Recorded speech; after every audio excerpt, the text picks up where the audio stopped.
Hello and welcome back to the worst Warmachine channel on the internet. I'm Dorian and it's time for a very exciting Warmachine Weekly.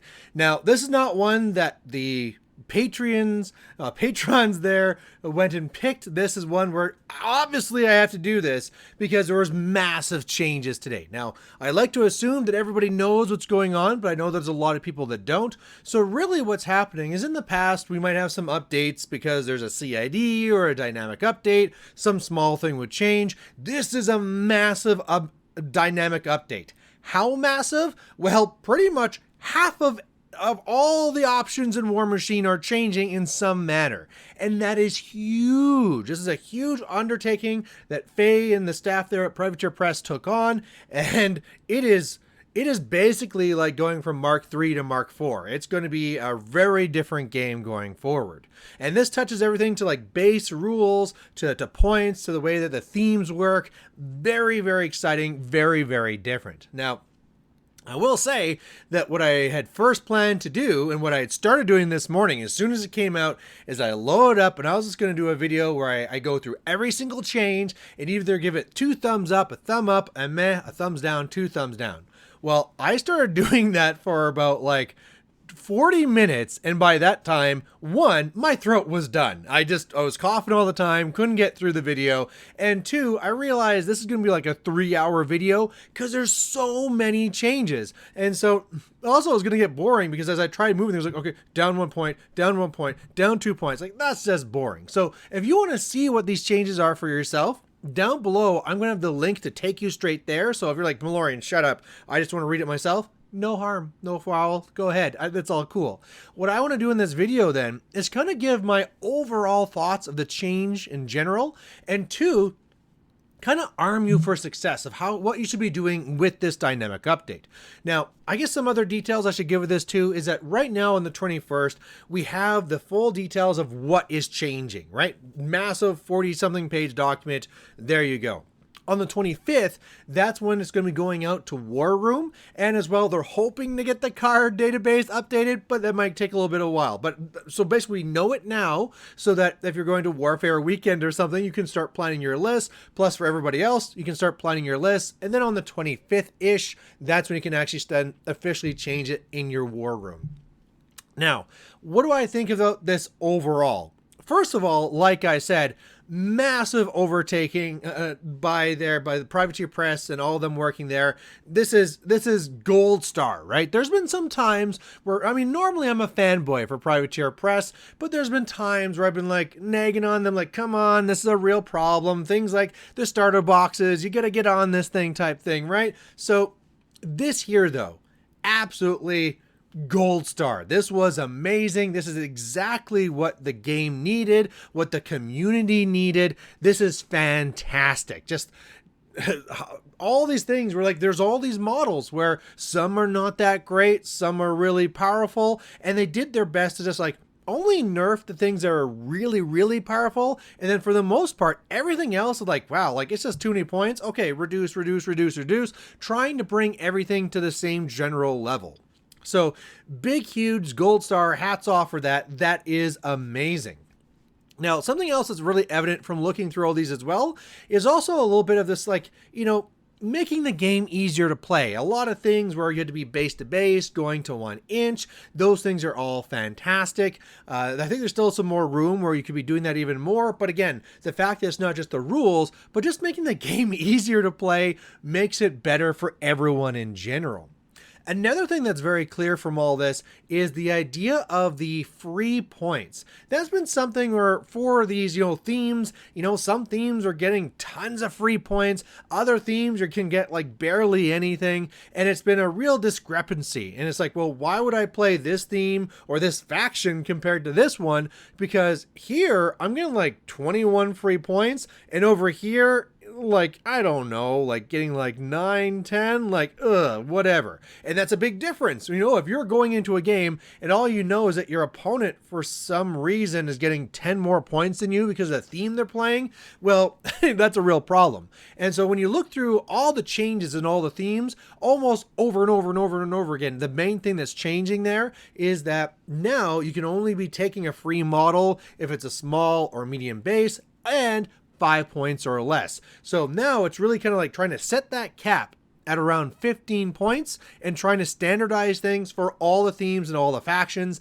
And I mean, like, that alone is going to really help bring balance to everything you're seeing there. Now, let's now talk about the actual point changes you're seeing there. And you saw a lot of great ones, right? Like, some things are wild. Like, you see things going down like 5 or 6 points and you're like, wow, that's crazy. Especially for some things like Behemoth, where you saw it taken before and it did well. But if you're not the Khador player, you don't really realize how much points they're just throwing into this thing, because it's, you know, they either love it or it's just like, what else am I going to kind of do in some cases as well, right? So great to see all these things. Hopefully we're going to be seeing a lot more of the different types of infantry, a lot more of the other types of jacks, even like the casters where they're playing around with the warjack points and things like that. Fantastic. Also a lot of things there where before they only dealt with focus and fury. Hey, now essence is a thing, so that's being brought in. So this is going to be doing a lot for us. There's a lot of things changing. Now, the next thing that I kind of noticed looking at all these points and all these changes is that in some cases, I'm like, yeah. And in other cases, I'm like, why? And in other cases, what I was expecting to see there was not there at all. So let's kind of go over some of these things. Boom Howler, not the solo, but the unit. Back in Mark II, you saw it everywhere. It was a classic thing. Mark III, you never see it. They even tried making it so it could ambush in one of the mercenary themes. You still never saw it. It went down way in points, so now things like that you might see again. Kayazi Assassins, they were just not being taken whatsoever. Now they're cheaper and better as well, right? So hopefully we'll be seeing these again. So all those types of changes, fantastic. And I'm really excited to see these things hitting the table. Then you see some other things like the Kayazi Assassins. Okay, we talked about them, but the Kayazi Eliminators also went down a point.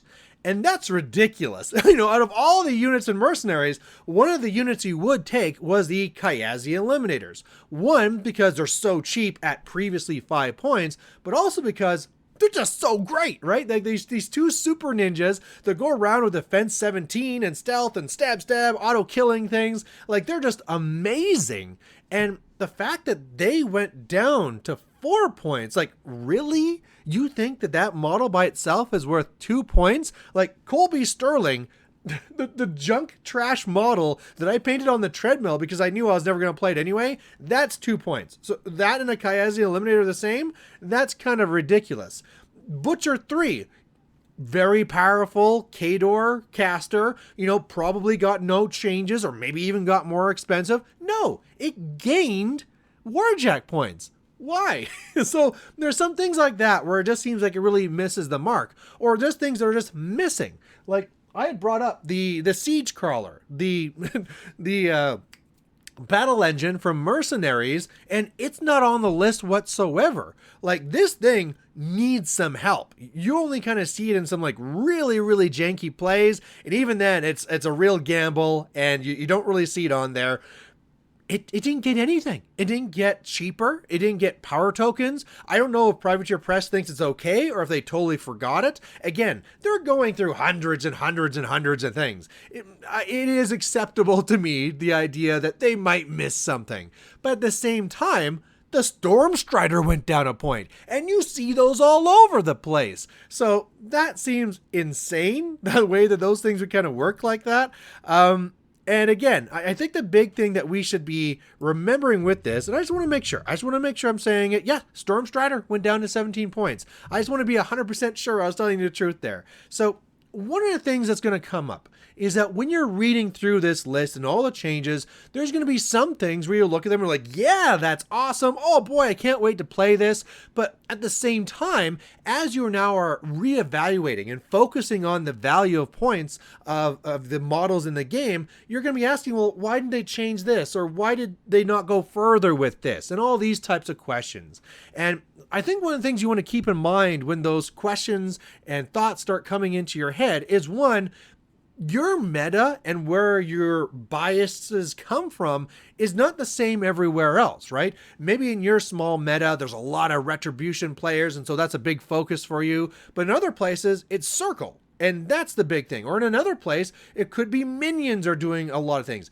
Really, depending where you're living and what players you have there, playing what factions, really changes your own local meta and your own thoughts on values of things that are out there, right? If you are seeing rocket men all over the place and they're going over and you got this big defensive skew, anything that kills them is going to be very highly valued because it's what you're planning to see. So what I'm really getting at is realize that things that might not make sense to you is because either privateer press is thinking of the global meta, or they also might be biased by their own thoughts and, like their own meta that they're dealing with there with their own play testers, internal play testing, and all that stuff. The other thing to really keep in mind is that we should never expect this change to be perfect, right? This is a massive change and this is fantastic. And we should really more so look at this and not, this had to get perfection or else it's trash. This is a step towards rebalancing. So I always try and bring this up as an example, but back in Mark II, the difference between the factions, right? If you were to list them, like what's the best faction, what's the worst faction, what's all the rankings in between, there was a big, huge difference between like having like Cygnar and Crix at the top and minions at the bottom. And if you ever had like Crix or Cygnar versus minions in a game, you can almost guarantee Crix or Cygnar was going to win. So that difference was huge. Previous to this dynamic update, that's not the case. You could still make a tier list, you could do things, but if you said the top faction was playing against the bottom faction, it's still kind of like, well, there's play there, and who knows what's going to happen. Updates like these, and especially massive updates like these, are just bringing us closer to the fact where though that difference is getting narrower and narrower. And that's what you want in the game. You don't want something where like, oh, you want to win? Well, play this flavor of Space Marines. Oh, shots fired. But, like things like that, you don't want in the game. You want it so like a player, and they come in and they like the look of, Menoth. Great, pick them up. We have made sure that this game is balanced to the point that you can have a good chance of winning no matter what faction you pick, no matter what theme you want to play in there. The more balanced those things are, the better. And even though we might not be at that perfect spot right now, we might never get there. But really the goal is always just trying to get closer. And I really feel that's what this did. So as those negative thoughts come into your mind, you're like, oh, well, why didn't they do this siege crawler? Why didn't they do this? Realize that overall, this is a big step in the positive. Now, what should you be doing now? I think the very first thing you should be doing is looking at your own factions, going in there, looking at the document and seeing what things changed for you. Don't jump in and think that you're going to analyze everything. There's just too much there. You're going to feel overwhelmed and you won't be able to really process it in an effective way, right? Like if I gave you a book of, pipeline regulations, I'm like, there you go, read all these. I could force you to read them all, but you would not be able to come back and be able to be like, oh, well, obviously this is the way that this works. No, like things will be confusing because there's so much information. So same thing with this. If you try tackling everything at once, that's just going to get you overwhelmed and you'll be like, I don't know. This is just a lot of changes. Start with your own factions. Hopefully you just have one. If you have several, okay, jump on those. If you're one of those people who owns like 10 factions, okay, start with your favorites. Then what I want you to do is go to your lists, your favorite lists, and see what does that mean for that list? Does it mean that now you have some extra points because some things got cheaper? Now your rec options, maybe you took this 6-point thing before, and now you have to actually pay for it normally. Okay, well, how do things shift around? And look in those favorite lists of yours and see how things change. Now, after you do that, then I want you to start thinking about other lists you could be playing, right? Now that other casters are better and other choices are better, how would you build something completely different? And I think the reason why I want you to do that after you deal with your favorite is I think that if you start with something else, you're going to just keep on thinking like, but I always love this. How do things change with my favorite list? So that's why you want to look at those favorite lists first. And then once that's kind of settled in your mind, you'll be ready to adventure into new types of opportunities. Now, once that's done, I don't think I'd even suggest that you go through and try and memorize all the changes for everybody else. Get out there and play. Organize a game, organize a tournament, and just get these games in, because really a lot of these changes, like the point changes and stuff like that, a lot of these won't matter for you because of that personalized meta, right? You could go through and memorize everything for Khador, but if you have no Khador players, what does it matter? Even if you do have Khador players, they might not be playing the majority of the things that are on that list, so it doesn't matter. What's really is going to matter is you going in, playing, learning how your faction now operates, learning what other people in your own area are now going to start playing, and start building that new meta that you're going to be experiencing there for your own community, and then going from there being like, oh wow, we're really shifting towards infantry, so I have to do this. Oh wow, drag is now a big thing. I need to be doing this to guard against it, right? And that's all going to be dependent on how things go in your area, and that is only going to be learned by playing games. So get in there, look at your lists, see how they change, try playing with some new lists, and then make those games happen. And I think this is going to be fantastic. Like, this is almost to the point where if I had never played Warmachine before and I walked in and didn't know what to expect, that's really what's happening right now. I don't know what people are going to be taking. I don't know how wildly this is going to be changing things. And I am just excited to go in there and play and just kind of like re-experience this game almost as a new player. So there you go. Again, the link to everything is down below. That's going to be right now just the insider, and then it's going to be hitting your war room hopefully on the 25th. But yeah, if there's anything in there that really stuck out to you, I'd love to hear it. Post it down below. And otherwise, we'll catch you later. Bye.